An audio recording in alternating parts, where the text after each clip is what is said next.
नमस्कार दोस्तों, मैं हूं आपका दोस्त अमन। तो आज फिर एक नई इंफॉर्मेशन, एक नई knowledge. Let's start with the video now.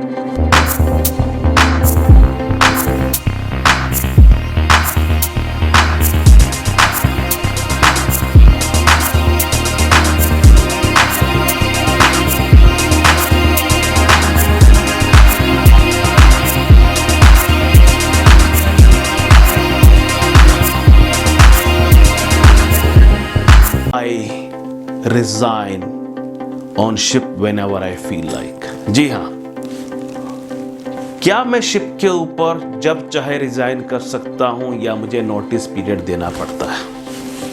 ये क्वेश्चन कुछ लोगों ने पूछा है मेरे से एक्चुअली। देखो, जब आप शिप ज्वाइन करते हो उससे पहले एक कॉन्ट्रैक्ट होता है जो आपको साइन करना पड़ता है। उस कॉन्ट्रैक्ट के अंदर वो सारी टर्म्स एंड कंडीशन लिखी होती है।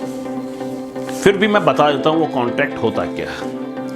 वो कॉन्ट्रैक्ट ये होता है कि आपका एम्प्लॉयर जिस क्रूज लाइन में आप काम कर सकते हो, आपको कभी भी कहीं भी किसी भी पोर्ट के ऊपर टर्मिनेट कर सकता है। दैट मीन्स अगर आप ऐसा कुछ करो या ऐसे कुछ सर्कमस्टांसेस क्रिएट कर दो तो आपका टर्मिनेशन हो जाता है without any notice period. Same चीज क्रू मेंबर पे अप्लाई होती है। आप जब चाहो जैसे चाहो अपना रेजिग्नेशन दे सकते हो और कह सकते हो कि मैं इसके बाद जॉब काम नहीं करूंगा। आपकी सैलरी तभी मिलेगी अगर आपका कुछ उनके पास एडवांस होगा, तो वो शायद वो पैसा यूज कर सकते हैं आपकी टिकट के लिए। अगर आप शिप को बोलते हो टिकट खरीदने के लिए, अगर आप ये बोलते हो कि मैं टिकट अपनी खुद खरीदूंगा, तो वो पैसा आपको वापस मिल जाएगा। लेकिन दोनों ही कंडीशन में एम्प्लॉयर एंड एम्प्लॉय आप किसी भी टाइम अपनी जॉब, अपनी सर्विसेज टर्मिनेट कर सकते हो बाय ईदर पार्टी।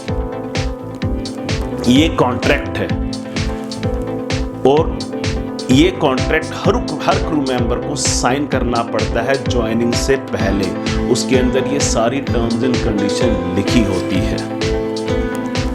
अगर जैसे होटल्स के होता है कि आपको 1 महीने का नोटिस पीरियड देना होता है, आप वो भी कर सकते हो। अगर आप ये बोलो कि मैं अगले महीने 1 महीने के बाद आई वांट टू रिजाइन, उस कंडीशन में भी अगर आपका कॉन्ट्रैक्ट खत्म नहीं हुआ है तो टिकट आपको अपनी खुद की लेनी पड़ेगी। कंपनी आपको टिकट नहीं लेगी। एडवांटेज यही है कि आप 1 महीने पहले अपनी टिकट बुक कराते हो खुद, तो आपको टिकट सस्ती पड़ेगी और कंपनी को भी टिकट वो सस्ती पड़ेगी और आपकी 1 महीने की जब आप रहोगे वो सैलरी आपको पूरी मिल जाएगी। बस इतना ही फर्क होता है। लेकिन आप जब चाहो जैसे चाहो अपनी जॉब को टर्मिनेट कर सकते हो। हमारे क्रू मेंबर के पास सारे राइट्स होते हैं और वही सेम राइट्स एम्प्लॉयर के पास, क्रूज लाइन के पास भी होते हैं। अगर वो आपकी जॉब टर्मिनेट करना चाहे तो वो किसी भी सर्कमस्टांसेस के अंदर आपकी जॉब टर्मिनेट कर सकते हैं। जो सबसे पहला आप फ्रेशर जब ज्वाइन करते हो, सबसे पहला 3 महीने का या 4 महीने का, 6 महीने का एक पीरियड होता है। डिपेंड करता है cruise line to cruise line. वो एक प्रोबेशन पीरियड होता है। उसके अंदर अगर आपकी परफॉर्मेंस अच्छी नहीं है तो क्रूज लाइन आपकी जॉब टर्मिनेट कर सकती है without even letting you know.